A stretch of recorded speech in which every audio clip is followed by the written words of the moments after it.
विजेते श्री त्रिभंगिराय प्रभु आचार्य वाचा प्रणमामि भाष्य निबंध सुबोधने स्थात्राशयास्ता मत्स्वांतागत्य कृपा प्लपास्ता मदीय वाचाम वचयंतलंकृतिम नमः श्री वल्लभाचार्य चरणाब्ज नखेंदवे कलिकलमशघातिन्ये तद्वर्णी चन्म नमः। यमनाष्टक में अपन श्री द्वारकेश जी की टीका देख रहे थे। वाक्य अंतर्गत प्रथम श्लोक अपन ने प्रारंभ कियो हतो और प्रथम श्लोक के अंतर्गत यहाँ ताईं देखियो हतो कि श्री महाप्रभु जी ने सबसे पहले श्री यमुना जी को नमन कियो है। पाछे जा प्रकार सु जो स्फुरना श्री आचार्य चरण को भई है वा प्रकार सु जैसे जैसे स्फुरित होतो गयो तैसे तैसे आचार्य चरण ने जो है वो यमनाष्टक की रचना करी है। अब आगे कहे हैं श्लोक संख्या कारण माहु भगवतेति रसो वैस इति श्रुत्या स्वयं रसात्मा रमणार्थमाविर्भूतः स्वस्य रसात्मत्व सिद्ध्यै सर्वात्म भाववद् भक्ताधीनो जातः तथा सन सर्वलीलोपयुक्त स्वामिन्यां श्री यमुनायां स्वस्याष्टविधं पुष्टिमार्गीयमैश्वर्यं स्थापितवान्। तत्स्वरूपं श्री हरिराया आहु सकल सिद्धि हेतुत्वं भगवद् भाववर्धकत्वं भगवत् संबंध प्रतिबंधक निराकरणेन तदनुभव योग्यता हेतुशुद्धि संपादक रूपं भुवन पावनित्वं भगवत् साधन धर्मवत्वेप्य नायासेन तत्संबंध संपादकत्वं भगवद् प्रिय कलि निवारकत्वं भगवदीयोत्कर्षाधायकत्वं भगवत् प्रियत्व संपादकत्वं तनुनवत्व संपादकत्वं। अब इस अष्टक की श्लोक संख्या का तात्पर्य भगवता इत्यादि शब्दों से कह रहे हैं। तो अब जो है या अष्टक की श्लोक संख्या को भाव कहे हैं कि या में 8 श्लोक जो है वो क्या कारण सु है।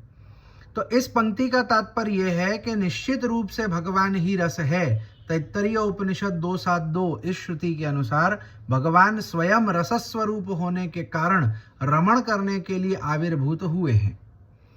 क्या कहे हैं कि तैत्तरीय उपनिषद के प्रमाण अपन देखें कि रसो वैसह सो भगवान जो है वो रसस्वरूप है और काहे कि भगवान जो है वो स्वयं रसस्वरूप है या लिए भगवान को जो प्रागट्य है भगवान को जो आविर्भाव है सो रमण करवे के ताई भयो है और अपने आप को रसस्वरूप सिद्ध करने के लिए भगवान रास के समय सर्वात्म भाव वाले भक्तों के अधीन हो गए।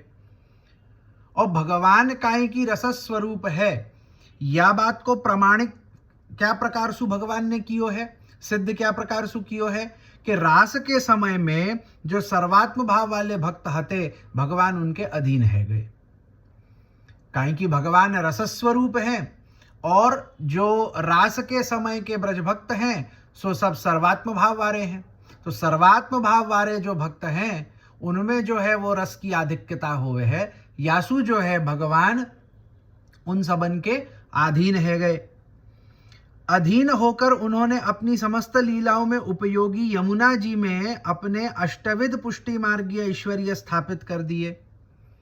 अब जा समय भगवान रास में ब्रजभक्तन के अधीन भय तो आप श्री ने क्या कियो कि जब अधीनता होवे है काहे कि जब भगवान ब्रजभक्तन के अधीन होकर के लीला करें अब तहाँ जो होवे कि भगवान को ऐश्वर्य मध्य में आवे। जैसे अपन कीर्तन में कहे ना कि छछिया भर छाछ पे नाच नचावे।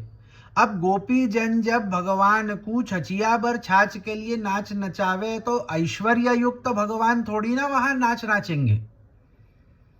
तो लीला सम्यक प्रकार सु आनंद पूर्वक होए यासु जो है भगवान ने अपने जो ऐश्वर्य हते जो अष्टविध ऐश्वर्य जो षडगुण धर्म हते वो यमुना जी में स्थापित कर दिए कि जब ताई भगवान ब्रज भक्तन के संग लीला कर रहे हैं तब ताई भगवान के ऐश्वर्यन को श्री यमुना जी धारण करे हैं। तो श्री यमुना जी में यह प्रकार के जो ऐश्वर्य हैं उनको स्थापित कर दिए। श्री यमुना जी के उसी अष्टविध ऐश्वर्य वाले स्वरूप को श्री हरिराय चरणों ने क्रमशः तो जो श्री यमुना जी को वाही प्रकार को जो अष्टविध ऐश्वर्य युक्त स्वरूप है भगवान ने जो अपने अष्टविध ऐश्वर्य श्री यमुना जी में स्थापित किए हैं तो यमुना जी जो वह अष्टविध ऐश्वर्यन सुयुक्त हैं सो वो अष्टविध ऐश्वर्यन कौन से हैं वाको निरूपण श्री हरिराय जी ने कियो हतो। वाही हरिराय जी के क्रम को, हरिराय जी ने जो अष्टविध ऐश्वर्यन को वर्णन कियो है, वाही अष्टविध ऐश्वर्यन को निरूपण जो है यहाँ द्वारकेश जी फेरी करे हैं। सो पहलो ऐश्वर्य वे सकल सिद्धि प्राप्त करने की हेतु रूपा है। पहलो ऐश्वर्य क्या है कि सकल सिद्धि प्राप्त करवे की हेतु रूपा श्री यमुना जी हैं, कि सकल सिद्धि को जो दान है वो श्री यमुना जी करे हैं। सकल सिद्धि हमको प्राप्त कहाँ से होवे? श्री यमुना जी से होवे। दूसरो, वे भगवत भाव को बढ़ाने वाली हैं, कि श्री यमुना जी जो है वो भगवत भाव को बढ़ाए वाली हैं। तो हमारे हृदय में भगवत भाव जो बढ़ेगो वो कौन सु बढ़ेगो? श्री यमुना जी सु बढ़ेगो। तीसरो, भगवत संबंध में होने वाले प्रतिबंधों का निराकरण करके भगवत संबंध का अनुभव करने की योग्यता प्राप्त करने में हेतु रूप शुद्धि का संपादन करने वाली दैवी जीवों को पावन करने वाली हैं। तीसरो ऐश्वर्य कैसो है कि भगवान सु संबंध होवे में जा प्रकार के प्रतिबंध अपने को आवे हैं, श्री यमुना जी जो है उन प्रतिबंधकन को दूर करके अपने को शुद्ध करे है, ताकि अपनो संबंध जो है वो भगवान से हो सके। तो भुवम भुवन पावनिम, तो दैवी जीवन को पावन करवे वारी या भूतल को पावन करवे वारी, उनको पवित्र करवे वारी, उनको दोषन सु मुक्त करवे वारी, उनको जो है वो शुद्ध करवे वारी, जासु दैवी जीवन को संबंध जो है वो पूर्ण रूपेण शुद्ध स्वरूप भगवान सु हो सके। वाके बाद में चौथो, उनमें भगवान के समान धर्म है, अतः वे जीव को बिना प्रयास के भगवत संबंध कराने वाली हैं। चौथो ऐश्वर्य क्या है कि श्री यमुना जी को जो स्वरूप है, श्री यमुना जी के जो धर्म है वो भगवान के समान है। भगवान के समान ऐश्वर्य, वीर्य, यश, श्री, ज्ञान, वैराग्य, इन षडगुण धर्मन को श्री यमुना जी धारण करे हैं। भगवान के समान आपको स्वरूप है, भगवान के समान आपके गुण धर्म है। यासु भगवान सु संबंध जो है वो बिना कछु प्रयास के आप करा देवे हैं, कि जीव को भगवान सु संबंध करावे में श्री यमुना जी को कछु प्रयास नहीं करना पड़े। श्री यमुना जी जो है वो सहज में करा देवे हैं, काहे कि भगवान के समान आपके गुण धर्म है। जैसे भगवान भग को धारण करवे वाले हैं, भग माने के जो षडगुण धर्म कहे ना, ऐश्वर्य, वीर्य, यश, श्री, ज्ञान, वैराग्य, याकू भग कहे, तो इन षडगुण धर्मन को जो धारण करे वाको भगवान कहे। वाही प्रकार सु श्री यमुना जी जो है इन षडगुण धर्मन को धारण करवे वाली भगवती हैं। वाके बाद पांचवों, भगवान के प्रियजनों के दोषों का निवारण करने वाली हैं, कि भगवान के जो प्रियजन होवे हैं, जो भक्त होवे हैं, उनके जितने ही प्रकार के दोष होवे उन दोषन को श्री यमुना जी दूर करे हैं। छठो, भगवदियों के उत्कर्ष को बढ़ाने वाली हैं, कि भाई भगवदियन के उत्कर्ष को आप बढ़ावे हैं, भगवदियन को जो है वो और ऊपर की तरफ लेके जावे हैं। सातवां, जीव को भगवान का प्रिय बनाने वाली हैं, कि जो जीव होवे है, जो हम जो जीव हैं, हमको भगवान के प्रिय बनावे हैं, कि भाई हमको भगवान प्रिय होवे ये तो हमारी बात, परंतु भगवान को हम प्रिय होवे ये बड़ी बात है। तो भगवान को हम प्रिय बन जावे या प्रकार को कार्य श्री यमुना जी करे हैं। और आठवां, तनु की नूतनता का संपादन करने वाली हैं, कि भाई तनु नवत्व को दान करवे वारी हैं, नयो अलौकिक देह अपने को प्रदान करवे वारी हैं।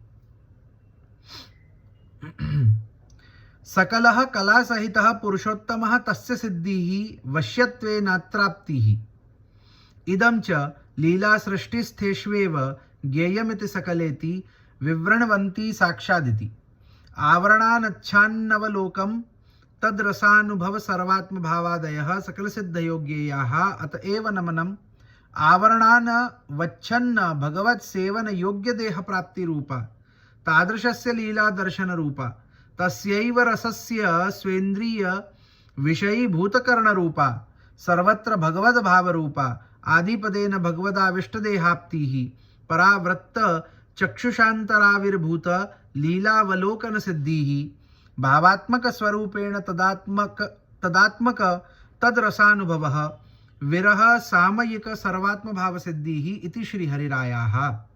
अत इति अतोष्ट विधैश्वर्य वत्सकल सिद्धि हेतु भूत श्री यमुनायाः प्राकट्य मलभ्य लाभः अतो नमनम मुदा हर्षेण। क्या कहे हैं कि अब यहाँ सबसे पहले अपने को एक बात समझवे की है कि श्री यमुना जी में विद्यमान ऐश्वर्यन की संख्या हूँ 8 है और सकल सिद्धियां हूँ 8 है। क्या कहे हैं कि श्री यमुना जी में जो ऐश्वर्य विद्यमान है वो ऐश्वर्य अष्टविध ऐश्वर्य है, और जो सकल सिद्धि कही भई है वो हु अष्टविध है, अष्ट सिद्धि। अब यहाँ अष्ट सिद्धि माने वो लौकिक अष्ट सिद्धि अणिमा गरिमा लघिमा इत्यादि की बात नहीं होवे। जैसे हनुमान चालीसा में कहो है ना कि अष्ट सिद्धि नवनिधि के दाता, तो वो जो अष्ट सिद्धि है अणिमा गरिमा लघिमा इत्यादि, वो अष्ट सिद्धि की यहाँ बात नहीं होवे। यहाँ जो अष्ट सिद्धि श्री यमुना जी अपने को प्रदान करे सो अलौकिक अष्ट सिद्धियां हैं। और इसके पहले अभी जो 8 ऐश्वर्य, तो श्री यमुना जी में 8 ऐश्वर्य विराजमान है और श्री यमुना जी अष्ट सिद्धि देवे हैं। यह प्रकार से 2 बात है। तो यही लिए भ्रमित होकर के ऐश्वर्य और सकल सिद्धियां दोनों उनको एक ही नहीं समझ लेना चाहिए। अपितु यह ध्यान रखना चाहिए कि 8 सकल सिद्धियां मिलकर श्री यमुना जी श्री यमुना जी को पहलो ऐश्वर्य बनेगो, या के बाद दूसरो ऐश्वर्य, फिर क्रमशः तीसरो अथवा चौथो। क्या कहे हैं कि भाई जो अष्ट सिद्धियां हैं वह अष्ट सिद्धियन को जब अपन कंबाइन करें तो श्री यमुना जी को पहलो ऐश्वर्य बने। पहलो ऐश्वर्य अपन ने क्या देखियो कि वे सकल सिद्धि प्राप्त करवे की हेतु रूपा है कि यमुना जी जो है वो सकल सिद्धि को दान करवे वाली है। ये अपन ने पहलो ऐश्वर्य देखियो। अभी जस्ट अपन ने जो है अष्टविध ऐश्वर्य देखे श्री यमुना जी की। तो अब जो अष्ट सिद्धि है वो पहले ऐश्वर्य के अंतर्गत आ जावे कि पहलो ऐश्वर्य जहां कहो कि आप सकल सिद्धि को देवे वाली हैं, तो सकल सिद्धि माने कौन सी सिद्धि, तो अष्ट सिद्धि। अब वो अष्ट सिद्धि कौन सी है, तो वाको निरूपण अभी आगे कहें कि सकल को अर्थ है समस्त कलाओं सहित, यानी कि पुरुषोत्तम। ऐसे सकल पुरुषोत्तम को अपने वश में कर लेना ही सकल सिद्धि प्राप्त करने का अर्थ है। तो सकल सिद्धि प्राप्त करना माने क्या कि जो भगवान है, जो सकल पुरुषोत्तम है, उन भगवान को अपने वश में कर लेनो। कि जा प्रकार से अभी मैंने कही ना कि छछियावर छाछ पे नाच नचावे, तो ये क्या है कि जो सकल पुरुषोत्तम भगवान है उन भगवान को अपने वश में कर लियो। तो भगवान को अपने वश में कर लेनो यही को सकल सिद्धि कहें। ये सकल सिद्धियां लीला सृष्टि के जीवों को ही प्राप्त होती है, यह समझना चाहिए कि भगवान को वश करवे वाली जो सकल सिद्धियां हैं, ये सकल सिद्धियां केवल कौन को प्राप्त होवे है, जो लीला को जीव होएगो। इन्हीं सकल सिद्धियों का प्रभु चरणों ने साक्षात इत्यादि शब्दों से विवरण किया है और कहा है कि आवरण रहित भगवान का अवलोकन, ऐसे भगवद रस का अनुभव करना, सर्वात्म भाव प्राप्त होना आदि सकल सिद्धियां समझनी चाहिए। तो इन सकल सिद्धियन को वर्णन श्री गोसाई जी ने अपनी टीका में हु कियो है, जहां आपने कछुक उदाहरण रूप में कहो है कि भाई आवरण रहित भगवान को अवलोकन करनो। अभी फिलहाल जो है आवरण है, यासु भगवान की नित्य लीला तो है, परंतु अपने को आखनसु नहीं दिखे। जब वो आवरण दूर होएगो तब जाकर के अपने को आखनसु जो है वो भगवान की लीला को दर्शन होएगो। वही प्रकार के भगवद रस को अनुभव करनो, सर्वात्म भाव प्राप्त होनो इत्यादि। तो प्रभु चरण आज्ञा करे हैं कि ऐसी सिद्धियां श्री यमुना जी की कृपा से प्राप्त होती हैं। इसी कारण आचार्य चरणों को श्री यमुना जी को नमन करने में आनंद आ रहा है।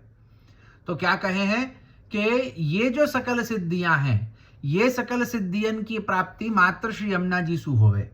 याही सु श्री आचार्य चरण को श्री यमुना जी को नमन करवे में आनंद आ रहे हो। याही सु कहो है कि नमामि यमुना महम सकल सिद्धि हेतु मुदा। मुदा माने आनंद पूर्वक। नमामि यमुना महम, अहम नमामि यमुना, कि मैं नमन कर रहा हूं यमुना जी को, मुदा आनंद पूर्वक। क्यों? क्योंकि आप सकल सिद्धि हेतु मुदा, कि आप जो हैं वो सकल सिद्धि की हेतु हैं, सकल सिद्धि को देवे वाली हैं। यासु मैं आनंद पूर्वक श्री यमुना जी को नमन कर रहा हूं। इन अष्ट सिद्धियों के विषय में श्री हरिराय जी ने यूं बताया है। तो अब अष्ट सिद्धियां कौन सी है, वाको वर्णन हु श्री हरिराय जी ने अपनी टीका में कियो हतो जो अपन पहले देख चुके हैं। श्री द्वारकेश चरण जो है वाही को दोहरा रहे हैं।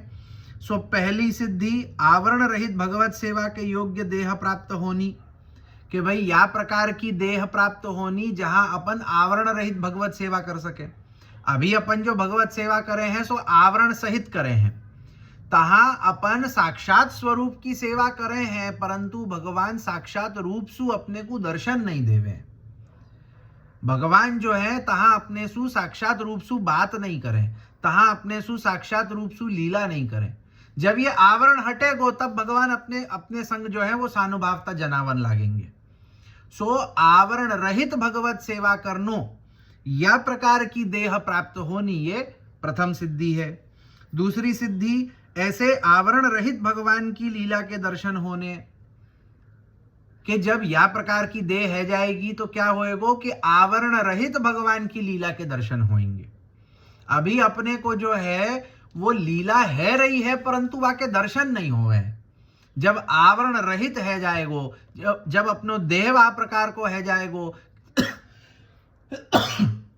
कि अपन जो है वो आवरण रहित भगवान की सेवा करें, तब भगवान की आवरण रहित लीलान को अपने को दर्शन होएगो। ये दूसरी सिद्धि। तीसरी सिद्धि ऐसे लीला स्वरूप भगवान को अपनी इंद्रियों का विषय बनाना, कि ऐसे जो आवरण रहित भगवान है जिनकी लीलान को हम दर्शन करे हैं, उन भगवान को अपने इंद्रियन को विषय बनानो, माने कि अपने सब इंद्रियन सु मात्र व आवरण रहित भगवान के संग में रहनो, माने अपनी जितनी इंद्रियां हैं वो सब भगवान में लगनी। कि अभी फिलहाल अभी अपन देखें, जब अपन आवरण सहित सेवा करें तो सेवा के अनवसर काल में जो है अपनी इंद्रियां अन्य लौकिक विषयन में लगे हैं, परंतु जब आवरण रहित है जाएगो, जब अपने को भगवान की नित्य लीला के दर्शन होवे लग जाएंगे, तब अपनी जो ये इंद्रियां हैं ये सब भगवान में ही लग जाएगी। चेतस तत्प्रवणम सेवा जो कहो है कि मानसी सा परामता, तो मानसी माने क्या कि चेतस तत्प्रवणम। तो जब चित्त की प्रवणता होएगी तो अपनी सभी इंद्रियन के विषय मात्र भगवान है जाएंगे। जहां जाको कहे ना कि व्यसन अवस्था सिद्ध हो जानी, कि जैसे अपन देखें कि गज्जन धावन की वार्ता है कि जहां उनको उनकी इंद्रियन को फिर जो है वो कोई अन्य प्रकार के विषय की इच्छा ही नहीं है। उनको ना भूख लगे, ना प्यास लगे, ना उनको नींद आवे, ना उनको भोजन को ख्याल, ना उनको जो है वो कोई प्रकार को जो है वो अनोसर को कोई ख्याल कि भाई अनोसर को समय है, कि अपने को भूख लग रही, कि अपने को प्यास लग रही, कि अपने को सोनो है। कि जैसे वर्णन आवे ना कि नवनीत प्रिया जी के संग खेलते खेलते गज्जन धावन के घोटू घिस गए, तो घोटू घिस गए परंतु उनको जो है वह प्रकार की सुधी नहीं। तो यही बात है कि जहां पूर्ण रूपेण अपनी इंद्रियन को विषय भगवान बन जावे हैं, कि अपनी इंद्रिया भगवान के इतर कहीं और नहीं जावे। चौथो सर्वत्र भगवत भाव रख पानो, कि सर्वत्र भगवत भाव हो जाएगो, भगवान के इतर कछु दिखेगो ही नहीं। सर्वत्र कि जहां कहो है ना कि तथा संसार दुखस्य निवृत्तिर ब्रह्म बोधनम, तो वो जो ब्रह्म बोधन है वो क्या है, वो यही प्रकार को है कि ब्रह्म बोधन माने कहा कि सर्वत्र एक दृष्टि है जानी, सर्वत्र ब्रह्म दृष्टि है जानी, सर्वत्र भगवान के इतर कोई और दिखनो ही नहीं। पांचवो आदि पद के द्वारा भगवान आविष्ट हुए हों ऐसी देह की प्राप्ति करनी, कि भाई पांचवो क्या है कि या प्रकार की देह प्राप्त करनी जामे भगवान को आवेश होए। विषयाक्रांत देहानाम नावेशाह सर्वथा हरि। अगर अपनो देह लौकिक विषयंसु आक्रांत रहेगो तो वहां में भगवान को आवेश कदापि नहीं होएगो। भगवान को आवेश होएवे के ताई वा प्रकार को शुद्ध अलौकिक देह होएवे की आवश्यकता है, जो अपने को श्री यमुना जी सिद्धि के रूप में प्रदान करे हैं। और वासु जो है वो भगवान को आवेश अपने देह में होवे है। छठो अपने चक्षुओं को भीतर की ओर परावृत्त करके अंतःकरण में चलती भगवत लीला का अवलोकन कर पाने की सिद्धि। के छठी सिद्धि क्या है कि अभी जो है अपन बहिर्मुख है, अपनी जो दृष्टि है वो बहिर्मुख है, बाहर की ओर है। अपन बाहर को तो सब देखें लेकिन अंदर अपने क्या चले अपन वाकू देख नहीं पावे। तो ये जो है वो छठी सिद्धि क्या प्रकार की है कि जहां अपनी दृष्टि अंतर्मुख हो जावे, अपन अपने हृदय के भीतर, काहे की वासु पहले कहो कि भगवान को आवेश हो जानो, तो भगवान को आवेश जब हृदय में होएगो और फिर अपन जो है वो अंतर्मुखी दृष्टि से अपने हृदय के भीतर चलती वही भगवत लीला को दर्शन कर पावेंगे। सातवों, अपने भावात्मक स्वरूप द्वारा भावात्मक भगवान का अनुभव करना, कि भाई अपनो जो भी भावात्मक स्वरूप लीला के अंतर्गत होएगो तो वह प्रकार के स्वरूप के द्वारा भगवान के स्वरूप को अनुभव करनो। कि अभी जैसे मैं यहाँ सारांश बन के एक पुरुष रूप में बैठे भयो हूं, अब हो सके है कि लीला में मेरो क्या स्वरूप होवे, कछु कीट पतंगा होए, कछु पशु पक्षी होए, कछु जो है वो ब्रजभक्तन में सु होए, कछु हो सके, अपने को तो खबर नहीं है। तो लीला में अगर कोई हु प्रकार को जो मेरो मूल स्वरूप होएगो, जो भावात्मक स्वरूप होएगो, वह भावात्मक स्वरूप सु भगवान के स्वरूप को अनुभव करनो। और आठवां, भगवत विरह के समय सर्वात्म भाव की सिद्धि पा लेनी इत्यादि। आठवीं सिद्धि माने क्या कि जब भगवत विरह होवे है तब वह समय जो है वो सर्वात्म भाव की सिद्धि है, जानी जा प्रकार सु गोपी गीत इत्यादि में वर्णित है। अतएव नमनम मुदा इत्यादि वाक्यों का अर्थ है कि चूंकि अष्टविध ऐश्वर्य शालिनी श्री यमुना जी सकल सिद्धियां प्राप्त करने में कारणभूता हैं, इसलिए श्री यमुना जी का प्रागट्य होना एक अलभ्य लाभ है। अतः आचार्य चरण को उनको नमन करने में आनंद भी आ रहा है। कि या प्रकार सु अपन ने अष्टविध सिद्धियन को देखियो, अष्टविध ऐश्वर्यन को देखियो, अष्टविध ऐश्वर्यन सुयुक्त अष्टविध ऐश्वर्यन को धारण करवे वारी एवं अष्टविध अष्ट सिद्धीन को दान करवे वारी जो श्री यमुना जी हैं, तो यासु जो है श्री महाप्रभु जी को, श्री यमुना जी को नमन करवे में आनंद हो रहे है कि आप श्री यमुना जी जो हैं वो अष्टविध ऐश्वर्यन को धारण करवे वारी, अष्ट सिद्धि को देवे वारी ऐसी श्री यमुना जी हैं। यासु आपको आनंद पूर्वक जो है वो नमन करे हैं। आगे कहे हैं, मुरारी पद पंकजेति विवरणवंती जलेति जले दोषो मुर एव मुरदैत्य संबंधा देव षोडश सहस्त्र नायिका नाम भगवद प्राप्तो प्रतिबंधकम मुरनाशे तु भगवत प्राप्तिर नायासेन तत्संबंधा देव जलम भगवत प्राप्तो प्रतिबंधकम भवति। अत्र तु तन्नाशकस्य भगवतः पदपंकज संबंधिनः सेवा योग्य देह करण तत्पराः श्रीरेणवोधिकाः सन्ति, तेन मूलेऽपि लीलोपयोगिनित्वं सूचितं। जलाधिक्ये तु क्रीडायां निमज्जन भयं मकरादि भयमपि भवेत्। अत एव दशमस्कन्धीय पंचदशाध्याये अगाधतो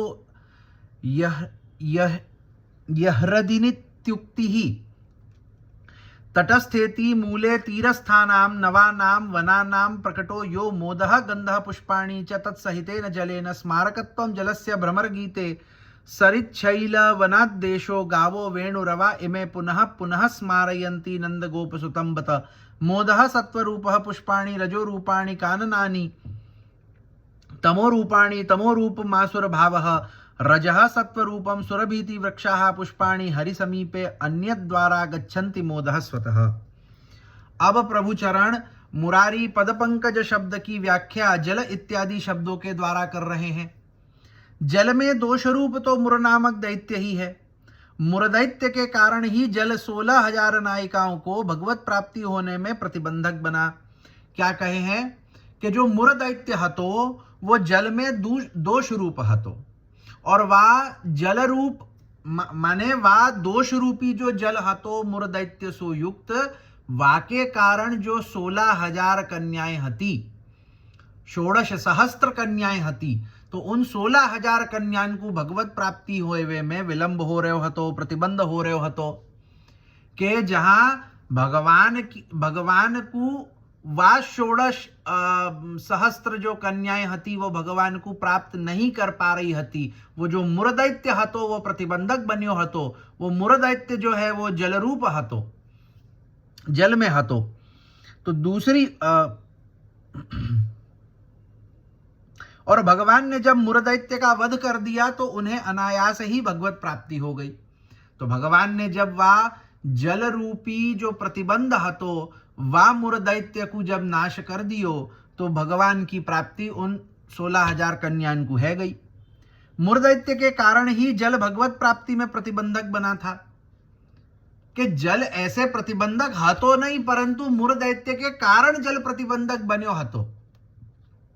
दूसरी ओर श्री यमुना जल में उस दैत्य के नाशक भगवान के पदपंकज संबंधी और देह को भगवत सेवोपयोग्य बनाने वाली श्री चरणों की रेणु तो जल की अपेक्षा अधिक है।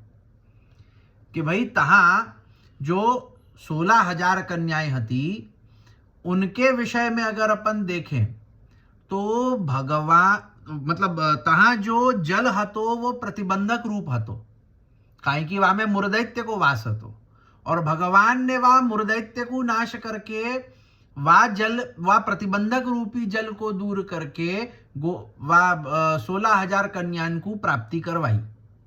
अब यहां जब श्री यमुना जी की बात करें, श्री यमुना जी हुआ आप जल रूप है, अब श्री यमुना जी की बात करें तो श्री यमुना जी में जो है मुरदैत्य को मारवे वाले जो भगवान हैं, मुरदैत्य को नाश करवे वाले जो भगवान हैं, उन भगवान के चरण कमलन की रेणु वो कैसी है? चरण कमलन की रेणु भगवान की जो भगवत सेवोपयोगी देह अपने को प्रदान करे।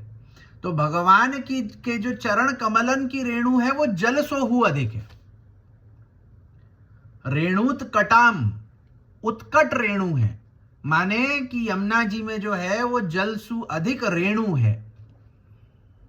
तो अब याको कई प्रकार को विवेचन श्री हरिराय जी की टीका में अपन ने देखियो है कि उत्कट रेणु क्यों है। तो एक कारण ये कहो कि भगवान जो है वो सहस्त्रों ब्रज भक्तन के संग जो है वो रास के अंतर्गत जल क्रीड़ा करी, तो भगवान और उन सब ब्रज भक्तन के जो चरण रेणु है वो जब यमुना जी में एक साथ मिश्रित भय तो रेणु की उत्कटता भई, रेणु अधिक भई। दूसरा एक और भाव बतायो है कि भाई भगवान को जल क्रीड़ा करवे में आनंद होवे, उनको श्रम नहीं होवे। यासु रेणु अधिक है, जल कम है, काहे कि जल अधिक होतो तो भगवान को क्रीड़ा करवे में जो है वो आनंद नहीं आतो, तो यासु है। तो यह प्रकार के विविध भावन को निरूपण अपन ने हरिराय जी की टीका में देखियो है। तो यहाँ कहे हैं कि श्री यमुना जी में भगवान के चरणार विंदन की रेणु जो है वो अधिक मात्रा में है, और भगवान की चरणार विंदन की रेणु कैसी है? जो अपने को भगवत सेवोपयोगी देह प्रदान करे। इसी कारण प्रभु चरणों की मूल टीका में आप श्री ने श्री यमुना जी को भगवत लीला में उपयोगिनी बताया है, क्योंकि यदि क्रीड़ा में जल की अधिकता हो तो डूबने का एवं मगरमच्छ इत्यादि का भय बना रहता है और क्रीड़ा आनंद से संपन्न नहीं हो सकती। जो अभी मैंने कही कि वही बात यहाँ कहे हैं कि भाई यमुना जी में रेणु की अधिकता क्यों है? काहे कि आप श्री यमुना जी जो है वो भगवान की लीलोपयोगिनी है, तो भगवान की लीला सुखेन होए वो कार्य को संपादन श्री यमुना जी करे हैं। तो भगवान की जल क्रीड़ा सुखेन होए, यासु जो है वो अधिक रेणु है, जल कम है, क्योंकि अगर जल अधिक हो तो जो है वो तहाँ पे डूबनो और फिर मगरमच्छ इत्यादि को होनो, तो ऐसे में क्या है कि जल क्रीड़ा आनंद सु नहीं हो सके। यासु जो है वो जल कम है, रेणु अधिक है। या को बहुत सुंदर वर्णन जो है श्री महाप्रभु जी सुबोधनी जी तामस फल प्रकरण में हु करे हैं, कि जहां आप श्री जो है वो पहले शरद को वर्णन करे हैं, तो वहां आप श्री आज्ञा करे हैं कि शरद में ही रास क्यों भयो, वासु पूर्व वासु पाछे क्यों नहीं भयो। तो कहो है कि शरद सुपूर्व वर्षा ऋतु होवे है, वहां में जल की अधिकता होवे, जल अधिक होवे है, मठमैलो होवे है, तो वहां में फिर क्रीड़ा करवे में आनंद नहीं आवे।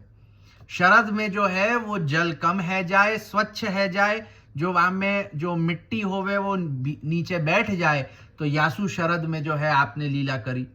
फिर कहें कि वाके बाद जो आवे है हेमंत ऋतु शीतकाल, वहां में क्यों नहीं करी? तो वहां में काहे कि शीतकाल में जल अधिक ठंडो है हो जाए, और शरद को जो काल है वो ऐसो रहे कि जल न गर्म होए, न ठंडो होए, न मठमैलो होए, न अधिक होए, एकदम स्वच्छ सुंदर होवे। तो याही सु जो है वो भगवान ने शरद ऋतु में जो है वो अपनो रास कियो है। तो या को वर्णन श्री आचार्य चरण सुबोधनी जी बहुत सुंदर करे हैं। तो वही यहाँ कहे हैं कि भगवान की क्रीड़ा आनंद पूर्वक होए, यासु श्री यमुना जी ने जो है अपने में जल कम और रेणु अधिक रखी है। इसी कारण दशम स्कंद के 25वें अध्याय में कालिया नाग वाले प्रसंग में श्री यमुना जी को अगाध जल वाली नदी कहा गया है, जो कि मध्य भाग वाला जल है और जहां क्रीड़ा तो खैर नहीं हुई थी, अपितु प्राणलेवा कालिया नाग था। क्या कहे हैं कि कालिया नाग वालो जब अपन प्रसंग देखें सो तहां श्री यमुना जी को अगाध जल वालो कहो है। सो तहां अगाध जल माने मध्य भाग को वर्णन कियो है कि जहां यमुना जी को मध्य भाग आवे है, बीच को जो अधिक गहरो होवे है, तहां भगवान ने लीला नहीं करी है, मतलब रास लीला क्रीड़ा जो है जल क्रीड़ा इत्यादि नहीं करी है। तहां तो कालिया नाग छुपियो भयो हतो, भगवान ने जो है वो यमुना जी के तट ऊपर क्रीड़ा करी है। और यहां मूल श्लोक में तटस्थ यानी श्री यमुना जी के तीर स्थित जल की बात कही गई है, जहां नए वनों से प्रकट हुई सुगंध एवं पुष्प सहित श्री यमुना जी का जल है। तो यहां जो है वो तटस्थ नवकानन माने कि भगवान की जो लीला है वो यमुना जी के तट पे हुई है, मध्य भाग में नहीं हुई है। मध्य भाग के गहरे जल में भगवान ने लीला नहीं करी है। भगवान ने जल क्रीड़ा जो करी है वो यमुना जी के तीर ऊपर करी है। जा तीर ऊपर नवीन वन है, उन नवीन वनन में जो है वो नवीन पुष्प जो है वो खिले भय हैं और उन पुष्पन की जो सुगंध सो युक्त जो है वो वायु तहां चल रही है। या प्रकार के श्री यमुना जी के किनारा ऊपर जहां जल कम है, रेणु अधिक है, नवीन वन है, खिले भय पुष्प है, पुष्पन की सुगंध सुयुक्त जो है वो वायु है, तहां भगवान ने जो है वो ब्रज भक्तन के संग में जल क्रीड़ा करी है। प्रभु चरणों ने श्री यमुना जी के जल को स्मारकत्वम यानी स्मरण कराने वाला कहा है, जिसका वर्णन भ्रमर गीत के गोपियों ने कहा, हे उद्धव जी यह वही नदी है जिसमें श्याम सुंदर विहार करते थे, यह वही पर्वत है जिसके शिखर पर वे बांसुरी बजाया करते थे, और ये ही वे गौए हैं जिनको चराने वे जाया करते थे। हम जब जब इन सबको देखती हैं तो हमें श्याम सुंदर का स्मरण हो आता है। भागवत 10:47-49 इस वाक्य में भी प्राप्त होता है। तो क्या कहो है कि श्री गोसाई जी या प्रकार को वर्णन करे हैं कि श्री यमुना जी जो हैं वो भगवान को स्मरण कराए वे वारी हैं, कि जहां श्री यमुना जी को अपन दर्शन करें तो श्री यमुना जी के दर्शन करवे मात्र सु भगवान को स्मरण है जाए। और वाक्य प्रमाण रूप में जो है वो श्री गोपी जनन ने जहां भ्रमर गीत में उद्धव जी को कहो है कि श्री यमुना जी को दर्शन करके हमको भगवान को स्मरण है जाए, श्री गिरिराज जी को दर्शन करके जो है वो हमको भगवान को स्मरण है जाए, काई कि भगवान ने जो है इन श्री यमुना जी में लीला करी है, क्रीड़ा करी है, उन श्री गिरिराज जी के ऊपर ठाड़े होकर के जो है वो वेणुनाद कियो है। तो नवकानन में प्रकट मोद सत्व रूप है, पुष्प रजो रूप है एवं कानन तमो रूप है। तो क्या कहे हैं कि जो नव कानन कहो तनु के जहां तटस्थ नव कानन प्रकट मोद पुष्पाम्बुना, तो तटस्थ नव कानन के तटस्थ कि तट के किनारे, तट पे जो स्थित जो नव कानन है, जो नव वन है, जो नवीन जो एक नए नए वृक्ष आदि जो है वो वहां एक मतलब तहां स्थित है। सो तहां कहो है कि वो तहां जो सुगंधित वायु है, जो कहो ना कि नवीन वन है, तहां खिले भय पुष्प हैं और उन पुष्पन की सुगंध सुयुक्त वायु है। तो वह जो सुगंध सुयुक्त जो वायु है सो सतो स्वरूप है, सतो गुण स्वरूप है। जो पुष्प है, जो नवीन पुष्प खिले भय हैं सो रजोगुण स्वरूप है। एवं वो जो नयो वन है, जो कानन है, वो जो है वो तमोगुण स्वरूप है। तो तमो रूप का अर्थ है आसुर भाव। सुगंध तो रजसत्व स्वरूप है, सुगंध को रजसत्व कहो गयो है। सो तहां जो नव कानन है वाको तमो स्वरूप कहो है, तमो रूप कहो है। सो तमो रूप माने आसुर भाव, और जो सुगंध है वो रजसत्व रूप है, कि जो सत्व रूप है परंतु रजसु युक्त है।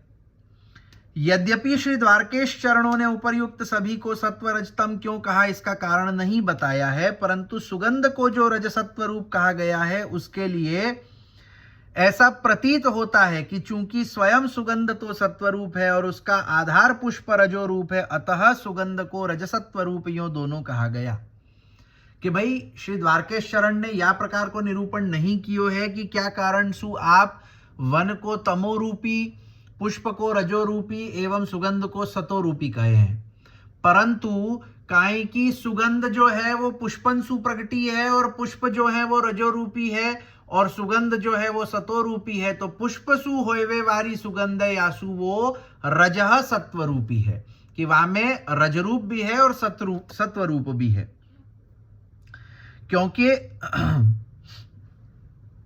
क्योंकि वृक्ष और पुष्प स्वयं चलकर भगवान हरि के समीप नहीं जा सकते, अपितु किसी अन्य के द्वारा ले जाए जाते हैं, परंतु सुगंध तो स्वयं अपने आप हरि के समीप चली जाती है, अतः सुगंध रजः सत्वरूप है।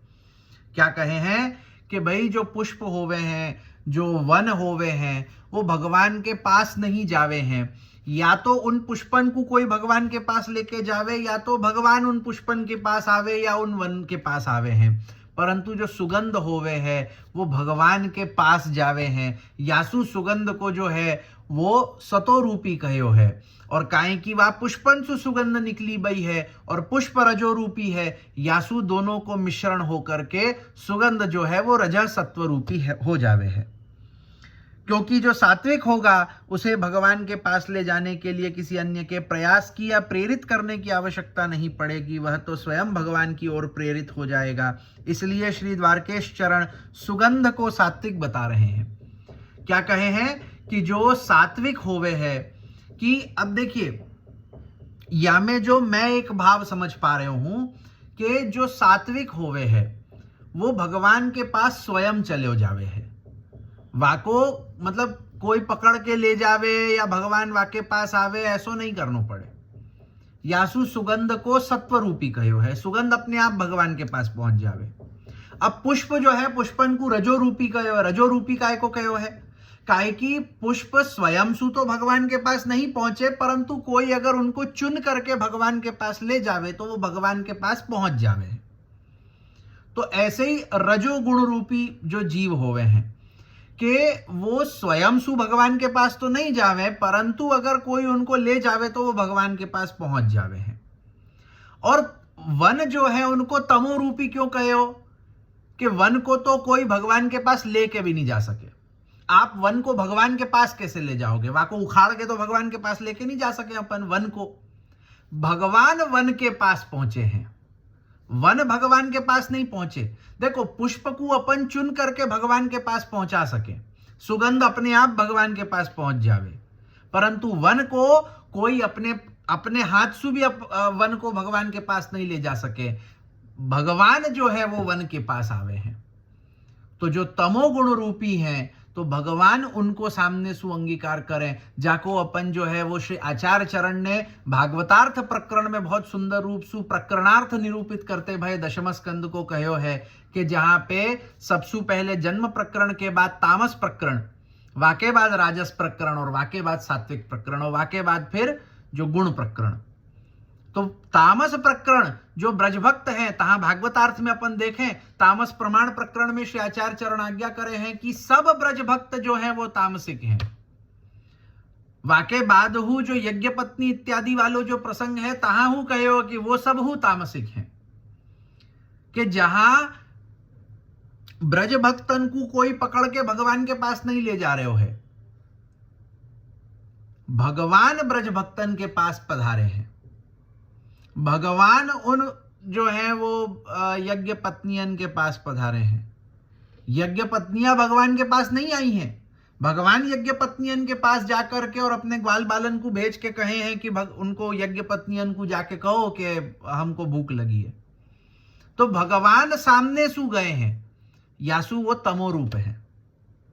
जो रजो रूप है जिनको पकड़ करके कोई ने भगवान के पास ला दियो, वो स्वयं सु नहीं गए। और सतो रूपी जो स्वयं सु भगवान के पास आ जावे।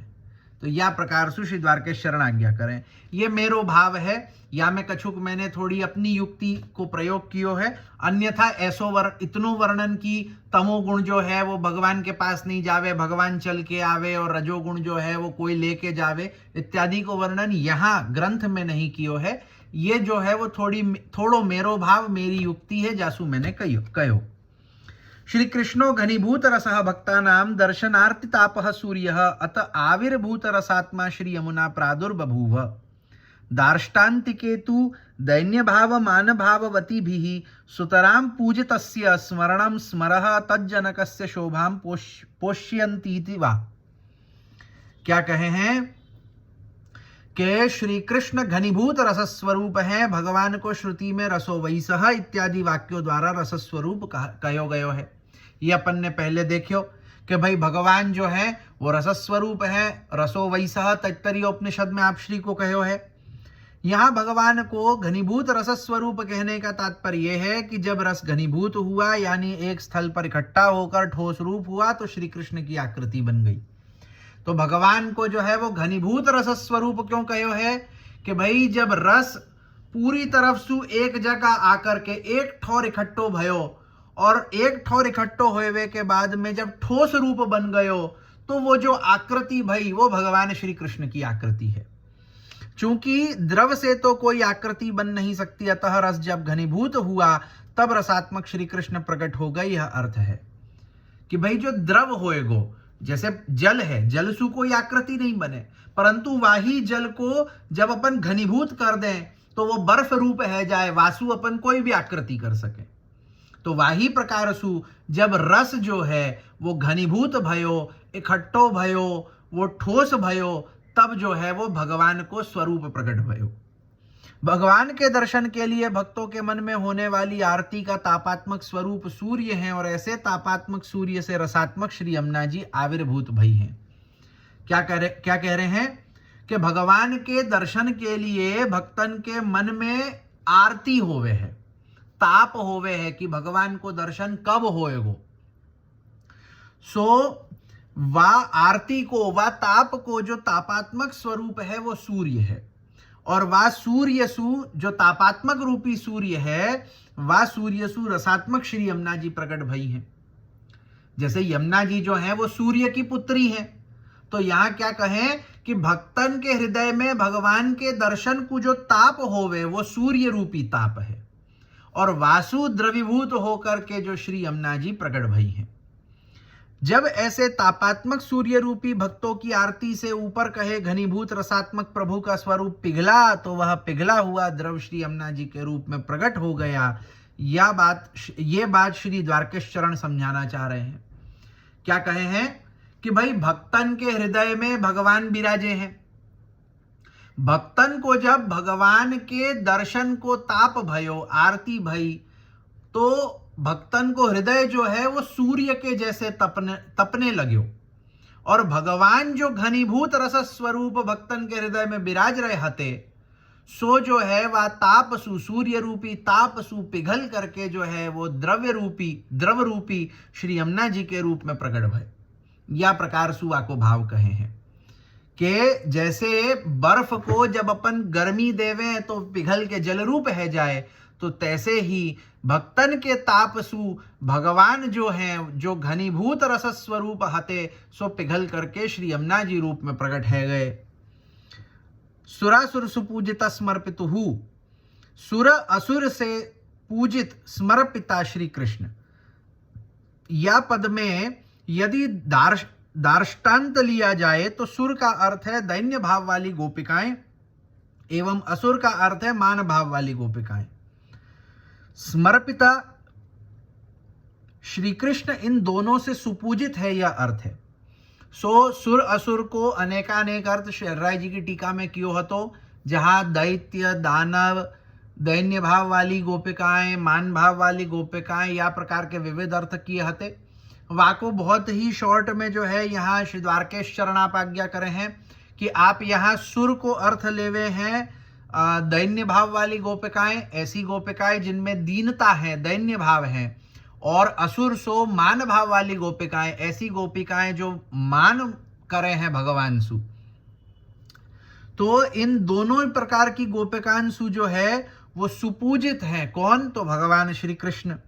स्मर का अर्थ है स्मरण, यानी कुल मिलाकर अर्थ यह हुआ कि ऊपर कही दोनों प्रकार की गोपिकाओं के द्वारा सुपूजित और अपना स्मरण कराने वाले श्री कृष्ण की शोभा को पोषित करने वाली, उसे बढ़ाने वाली श्री यमुना जी है, उनको आचार्य चरण नमन कर रहे हैं कि सुरासुर सुपूजित समर्पितुहु जो कहो है, तो सुरासुर सुपूजित समर्पितुहु सो क्या कहे हैं कि जो दैन्य भाव वाली गोपिकाएं हैं, जो मान भाव वाली गोपिकाएं हैं, इन दोनों प्रकार की गोपी जननसु सुपूजित और स्मरण करवे वारे, कि भाई अपनो स्मरण करावे वारे श्री कृष्ण की शोभा, कि भाई श्री यमुना जी जो हैं, श्री यमुना जी के दर्शन मात्र सु भगवान को स्मरण है जाए, ये बात अपने को कहो पहले ही। तो श्री यमुना जी जिनको दर्शन करके भगवान को स्मरण होवे है, वो जो यमुना जी हैं वो दैन्य भाव वाली गोपिकाएं, मान भाव वाली गोपिकाएं दोनों सुपूजित हैं। और या प्रकार श्री यमुना जी की जो शोभा है तो वाको बढ़ावे वाली श्री यमुना जी हैं, कि जो श्री कृष्ण की शोभा को पोषित करवे वाली है, कि श्री यमुना जी के दर्शन सु जहां भगवान के स्वरूप को अपने को स्मरण होवे है, भगवान के स्वरूप की शोभा को आप वृद्धि करे हैं, ऐसी जो श्री यमुना जी हैं, आप दैन्य भाव वाली एवं मान भाव वाली गोपिकांशु सुपूजित हैं। ऐसी श्री यमुना जी को श्री महाप्रभु जी जो है वो नमन करे हैं। एते नेति रेणुषु जलदोष निवारक भगवत संबंध कथनेन एतद्वयम दूरीकृतम स्फुरत पदेन सूचित सेव योग्य देह संपाद नोन्मुखत्वेन च जलेति जलस्वरूपम तु द्वितीय श्लोक विवरणेन श्री हरिरायैरुक्तम तथा ही द्रवीभूत रसात्मैषा सर्वांगीण श्रमाम्बुभिः नारायणस्य हृदयाच्छुद्ध सत्वस्वरूपतः प्रादुरासीन मूल रूपम पुष्टि लीला प्रसिद्ध ये। तो एतेन अपास्तः इस वाक्य का अर्थ है श्री यमुना जी की रेणु में भगवत चरणारविंद का संबंध हुआ बताया गया है, जो जलदोष का निवारक है। तो ये अपने को पहले बतायो, जहां पे रेणु कटाम में कहो कि भगवान के चरण कमलन की जो रेणु है वो श्री यमुना जी में है, श्री यमुना जी में जो है वाकु संबंध है। और भगवान के चरण कमलन की रेणु से क्या होवे है, दोष निवारण होवे है। तो इससे जीव को अपने मन में होवे वाले दोष का भय एवं भगवत प्राप्ति में विलंब होगा, ये दोनों संशय दूर कर दिए गए, समझने चाहिए। तो क्या कहे हैं कि भाई जो भक्त होवे वाके हृदय में दो प्रकार के भय होवे हैं। एक दोष को भय, कि हमारे दोष हैं, इतने दोषन सु हम भरे भय हैं, भगवान की प्राप्ति हमको कैसे होएगी। और दूसरो भगवत प्राप्ति में विलंब, कि हमको भगवत प्राप्ति कब होएगी, कितनों विलंब हो रहे है। तो या प्रकार की जो दो शंकाएं हैं कि दोषन को भय और भगवत प्राप्ति में विलंब, तो ये दो प्रकार के संशय जो हैं वो दूर हो जावे हैं। काहे कि भगवान के चरणार विंदन की रेणु जो है वो दोषन को दूर करवे वाली है, भगवान सु मिलावे वाली हैं। और उन भगवान के चरणार विंदन की रेणु उत्कट रूप में श्री यमुना जी में स्थित है। तो श्री यमुना जी के संबंध सु अपने जो है वो दोषन को भय दूर है जाएगो और भगवत प्राप्ति में विलंब रूपी संशय हु दूर है जाएगो। मुरारी के पद पंकजों की रेणु स्फुरित हो रही है। इस कथन के द्वारा आचार्य चरणों ने यह भी सूचित किया है कि भगवत सेवा योग्य देह का संपादन कराने में वह रेणु उन्मुख है। तो भगवत सेवोपयोगी जो अलौकिक देह है वाको प्रदान करवे को सामर्थ्य वा रेणु में है, काहे कि भगवान के चरणार विंदन की रेणु है। सो भगवत सेवोपयोगी अलौकिक देह को की प्रदानता अपने को वा रेणु सो वा श्री यमुना जी के संबंध सु होवे है। यानी तात्पर्य यह है कि जिसको मुरारी के चरण कमलों की रेणु प्राप्त हुई उसकी देह भगवत सेवा के योग्य बन जाएगी। कि भगवान के चरण रेणु की प्राप्ति होए वे सु अपनी देह जो है वो भगवत सेवोपयोगी बन जावे है। जल स्मर पितृपदम, इस पंक्ति में जल का विवरण तो खैर श्री हरिराय जी ने द्वितीय श्लोक के विवरण में अपने पद्य में श्री यमुना जी द्रवीभूत रसात्मा है, क्योंकि भगवान के सर्वांगीण श्रम जल से मिली हुई है और नारायण के हृदय से शुद्ध सत्व स्वरूपतः प्रकट होकर पुष्टि लीला के मूल रूप को प्रसिद्ध करने प्रादुर्भूत हुई है। इस प्रकार से कर दिया है। तो क्या कहे हैं कि श्री यमुना जी के जल को विवरण श्री हरिराय जी ने अपनी टीका में जो पद्य कियो हतो वा, पद्य में कहो है कि श्री यमुना जी जो हैं वो द्रवीभूत रसात्मा हैं। श्री यमुना जी कैसी हैं? द्रवीभूत रसात्मक स्वरूप हैं। काहे की भगवान के सर्वांगीण श्रम जल सु मिली भई है।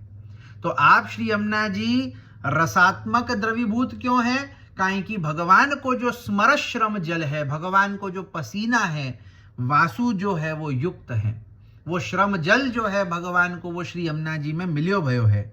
और नारायण के हृदय से शुद्ध सत्व स्वरूपतः प्रकट होकर के आदित्य नारायण जो भगवान है, भगवान को जो नारायण आदित्य नारायण स्वरूप है, उनके हृदय सु द्रवीभूत रूप सु शुद्ध सत्व स्वरूप सु आप प्रकट भई हैं और पुष्टि लीला के मूल रूप को प्रसिद्ध करने प्रादुर्भूत भई हैं। के पुष्टि लीला को जो स्वरूप है वाको प्रसिद्ध करवे के ताई श्री यमुना जी प्रकट होकर के या भूतल ऊपर पधारी है। एतादृश जलस्य दर्शने तल्लीला स्मरणं भावजननं च युक्तमेव विशेषण त्रययुक्तां यमुनामहं मुदा नमामीति संबंधः अस्मिन् श्लोके सकल सिद्धि हेतुत्वं प्रथमैश्वर्यं दर्शितम्। श्री यमुना जी के जल के ऐसे दर्शन होने पर तो भगवत लीला का स्मरण हो आना एवं मन में भगवत संबंधी भावों का उदय हो जाना तो युक्त ही है कि श्री यमुना जी को जल जो भगवान के स्मरश्रम जल सुयुक्त है, भगवान की चरण रेणु सु युक्त है, वाके दर्शन करवे मात्र सु भगवान की लीला को स्मरण हुआनो, भगवान को स्मरण हुआनो, भगवत संबंधी भावन को हृदय में उदय हो जानो, ये युक्त ही है, या में कोई आश्चर्य को विषय नहीं है। ऊपर कहे सभी पदों का आपस में संबंध यह है कि श्रीमदाचार्य चरण यह कह रहे हैं कि सकल सिद्धि प्रदाता जल की अपेक्षा भगवत चरण रेणु की, भगवत चरणारविंद की रेणु की अधिकता वाली एवं समर्पिता श्री कृष्ण की शोभा को धारण करवे वाली इन तीनों विशेषणन सुयुक्त श्री यमुना जी को मैं प्रसन्नता सु नमन करूं हूं। तो अब ये जो अपन ने प्रथम श्लोक की आखिरी टीका देखी, यासु ये बात अपने को समझ आवे है कि श्री आचार्य जी को, श्री आचार्य चरण को कहनो क्या है कि जो सकल सिद्धि को देवे वारी हैं, जिनमें जल की अपेक्षा भगवान के चरणार विंदन की रेणु की अधिकता है और जो भगवान के शोभा को धारण करवे वारी हैं, ऐसी जो श्री यमुना जी हैं उनको प्रसन्नता पूर्वक मैं नमन करूं, क्योंकि ऐसी श्री यमुना जी सकल सिद्धि की देवे वारी हैं। यह बात को वर्णन करते भय श्री यमुना जी को जो प्रथम ऐश्वर्य है सकल सिद्धि को देनो, सकल सिद्धि प्रदाता, ऐसो जो प्रथम ऐश्वर्य श्री यमुना जी को है, यहाँ प्रथम श्लोक में अपन या को देख सके हैं, समझ सके हैं। सो यहाँ अपनो प्रथम श्लोक पूरा होवे है। आगे कल देखेंगे। श्री वल्लभाधीश की जय।